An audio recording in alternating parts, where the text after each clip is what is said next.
va être franc, on va se parler français. La personne va très souvent se laisser prendre par les photos. Ça, c'est un attrape-nigo. Le gouvernement, il va donner un petit peu d'argent pour le promoteur. Le Ça promoteur prouve qu'il a avancé sur telle et telle Exactement. étape. Sache une chose, Reda, un bon projet, c'est pas celui que tu vas trouver sur Instagram ou sur les réseaux, c'est celui que tu auras trouvé avant tout le monde. Ok. J'aimerais bien qu'on en parle justement, qu'on développe ça avec toi, Anouar, et toi, Boran. C'est les histoires qu'il y a eu, des dingueries qu'il y a eu sur le marché du real estate, de gens qui se sont fait avoir, de gens qui ont suivi la hype et qui ont acheté comme ça, les yeux fermés, qui ont perdu des fortunes. Est-ce que vous avez des histoires là-dessus, des scandales qu'il y a eu? Parce que c'est une question aussi que les investisseurs potentiels en France se posent. Parce que quand on parle de Dubaï, effectivement, il y a le bling, il y a tout ça, mais il y a aussi la partie où les gens ont perdu des fortunes, parce que c'est la ruée vers l'or. Et là où il y a la ruée vers l'or, il y a des gens honnêtes, il y a des gens malhonnêtes. Est-ce que vous avez des histoires que vous pouvez raconter? Et justement, ça permettrait aux gens qui nous écoutent d'éviter ces erreurs-là. Alors, moi, je vais être franc avec toi. Aujourd'hui, sur Dubaï, il y a énormément d'agents francophones. Il y en a beaucoup. Ok. Qui travaillent dans une niche à haute responsabilité avec très peu de connaissances du terrain, une grande connaissance, je dirais, de l'utilisation des réseaux sociaux parce que c'est une arme de pointe. Ouais. 90% des gens, justement, se disent « Ah, lui, il poste tant de produits, son TikTok, il y a tant de followers, donc lui, c'est quelqu'un qui connaît le terrain. » C'est vrai. Ça arrive beaucoup. C'est un petit peu normal. Social media, c'est ça. Donc, moi, personnellement, tu vois, étant là ici depuis 2013, moi, je ne me suis jamais fait avoir par ça. J'ai toujours eu un agent avec lequel j'ai travaillé. On a fait du flip, c'est ma spécialité. C'est ce que je recommande beaucoup à des clients. Et sur certains produits, quand le marché peut nous l'offrir, parce que si le marché ne nous offre pas des opportunités de flip, j'y vais pas. Je dis aux clients aujourd'hui, je n'ai pas d'opportunité. Ça m'arrive de dire à des clients, je n'ai pas ce que vous recherchez actuellement. Le marché ne nous l'offre pas aujourd'hui. Il faut attendre, il faut patienter. Mais ça, aujourd'hui, je sais pertinemment qu'il n'y a pas beaucoup de gens qui vont se permettre. Les gens disent, il veut consommer, il faut que je trouve quelque chose. Tu vois. Pour répondre un peu plus à ta question, Reda, aujourd'hui, le seul petit point noir qu'on aurait aujourd'hui ici à Dubaï, même si le gouvernement fait de gros efforts et que ça a énormément changé entre 2023 et aujourd'hui en 2025, avec tout ce qui est GoAML, etc., on va être franc, on va se parler français. Il y a quand même déjà un tri qui s'est fait.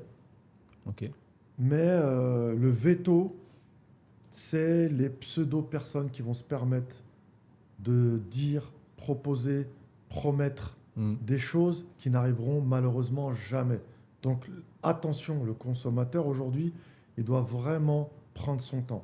Il y a des choses qui ont été mises en place par le gouvernement par rapport à ça. C'est qu'aujourd'hui, l'argent qui est versé est mis en escrow. Exactement, c'est le compte séquestre. Compte séquestre. Donc tant qu'il n'y a pas la livraison, c'est ça? J'explique un petit peu pour le compte séquestre. Donc, le compte séquestre est très facile. Donc, auparavant, il y avait la crise, bien sûr, mondiale. À cette période, il y a bien longtemps, donc, il y avait des promoteurs qui ont pris l'argent, ils sont partis, d'accord. Donc, Dubaï, qu'est-ce qu'ils ont mis en place.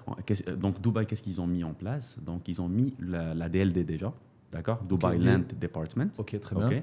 Donc, Dubai Land Department, c'est eux qui protègent l'argent des gens, des investisseurs. Ok, donc l'argent que les gens versent sont mis en séquestre dans ce département. Dans ce compte, exactement. Donc, c'est pour ça, par exemple, quand on achète un bien à Dubaï, on doit payer l'ADLD, qui est l'équivalent des frais de notaire. Donc, les frais de notaire, c'est de 4%. Très bien. D'accord.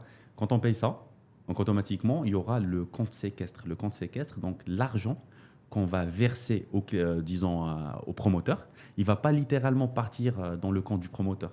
C'est le compte du gouvernement. Donc, même le promoteur, il ne peut pas toucher à cet argent.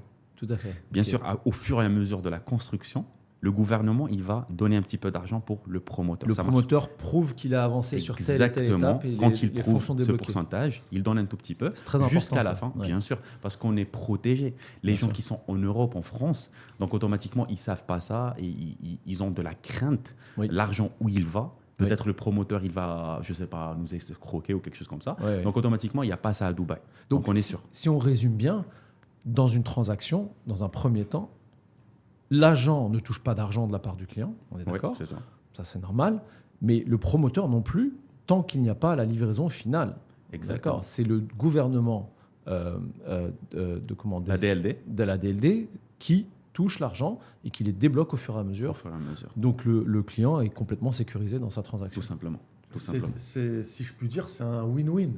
Oui. Parce qu'aujourd'hui, le consommateur est protégé. Ça force le développeur à avancer sur le rendement promis via le plan de paiement. Oui, parce qu'ils ont des délais. Parce qu'il y a une concordance. Ils s'engagent sur des délais aussi. Il y a une concordance, attention, un plan de paiement de plan, il y a une concordance avec le délai d'avancement. L'avancée des travaux, Bien sûr, ça c'est pour les personnes qui ne le savent pas. Il y a une concordance entre les deux. Donc c'est un win-win pour tout le monde. Et surtout, comme l'a dit Boran, ça sécurise le consommateur. Lui, le consommateur, aujourd'hui, il doit pouvoir verser de l'argent et être serein et respecter son plan de paiement. Voilà aujourd'hui ce qu'on lui demande quand il signe chez le promoteur directement. Ok, exactement. Très bien. Sache une chose, Reda, un bon projet, ce n'est pas celui que tu vas trouver sur Instagram ou sur les réseaux, c'est celui que tu auras trouvé avant tout le monde. Pourquoi ? Parce que tu vas te positionner sur une unité avec une vue imprenable, donc la meilleure vue, une hauteur qui va être dans les critères que tout le monde recherche. Donc forcément, quand ça va arriver sur les réseaux, il est déjà trop tard, les unités ont déjà été bookées, surtout avec le nouveau système qui a été mis en place, qu'on a bien évidemment avec par exemple Boran, sur tout ce qui est SPA, où tu as une priorité sur l'unité avant que tout le monde puisse en bénéficier. Et aujourd'hui, on est dans une réalité de marché où s'il n'y a pas cette agressivité, cette rapidité, tu vas te servir en deuxième. Et ça, Jena Estate peut l'apporter à ses clients. Bien évidemment, uniquement grâce au contact et grâce aujourd'hui au rang dans lequel on a voulu se placer pour pouvoir être réactif et bénéficier pour notre clientèle d'avoir les meilleures unités. Et aujourd'hui, on a une clientèle à viser. Des fois, le plus important, ce n'est pas la vue. D'accord ? Parce que, par exemple, on a une vue back, disons, de l'autre côté, et une vue frontale. Des fois, la vue frontale, elle est, disons, plus chère de 50 000 €. Des fois, ça ne justifie pas. Parce que le rendement locatif, ça va être autour de ça. Pour récupérer, disons, ces 50 000 €, peut-être ça va prendre 10 ans, je dis n'importe quoi, mais ça va prendre 7 ans, 8 ans pour récupérer ça. Donc, des fois, on prend une autre vue avec un petit prix, mais on profite de la même communauté, des mêmes commodités. Parce que des fois, les clients, ils vont, disons, louer un bien. Les locataires, disons. Il ne va pas se dire « Ah, cette vue, je dois la voir et je vais ajouter un tout petit peu. » Il va dire « Je veux cette communauté. » Il y a beaucoup de commodités, j'aime bien, d'accord ? Je vais payer le moins cher. D'accord ? Donc, le prix d'augmentation de la vue, des fois, ça ne se justifie pas. Et bien sûr, ça dépend des cas. Ce n'est pas absorbé par effectivement le rendement locatif qu'il y a derrière. Exactement. Il y aura une petite différence qui ne va pas être justifiée. Souvent, les gens me demandent quel est le meilleur investissement à Dubaï. Je leur réponds, le meilleur investissement, c'est de ne pas suivre la hype, mais de suivre ta stratégie. Maintenant, très honnêtement, pour répondre un petit peu et rentrer un peu plus dans le vif du sujet, et c'est là qu'on va faire la différence, très honnêtement et humblement. Tu veux acheter un bien, la personne va très souvent se laisser prendre par les photos, le visuel qui est très agréable, le marketing les beaux rendus, la 3D. Ça, c'est un attrape-nigo. Aujourd'hui, le client, moi, je vais rentrer un peu plus dans la technicité. Aujourd'hui, le client peut venir me voir en me disant « Oui, mais Anouar, j'ai trouvé quelque chose qui me plaît super bien. Je vais me poser avec lui pour un petit peu argumenter. En 2 minutes, on a un client, comme la plupart, qui se fait attraper par la hype. Oui, mais regarde, là, il propose un petit jacuzzi. On est à quel étage On est à quel étage? Est-ce qu'on est dans un appartement qui est près de l'ascenseur? Le bruit.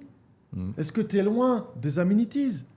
Est-ce que tu as une vue qui va permettre de te projeter et d'avoir quelque chose d'agréable. Parce que ça va être un appartement où tu vas peut-être vivre. Ou peut-être le locataire, si tu veux avoir un locataire qui va avoir tout de suite l'envie de louer l'appartement, ben, il va nous falloir une unité unique. Ouais. Il va nous falloir quelque chose de tentant. Donc forcément, je répète, l'ascenseur, est-ce qu'il va y avoir du bruit? Est-ce qu'on est en face de l'ascenseur? Pensez à tous les inconvénients. Est-ce qu'il faut que je marche 10 minutes de ma tour pour aller à la salle de sport? C'est démotivant. Bah, dans ces cas-là, laisse-moi prendre ma voiture et d'aller dans la grosse salle de gym. Ouais. Là, c'est plus une facilité. Tu vois ce que je veux dire? Oui. Est-ce qu'aujourd'hui, la tour, la vue que j'ai, est-ce qu'il va y avoir un plot avec quelque chose de constructible prochainement? La vue. Oui. C'est tout ça dont on doit parler.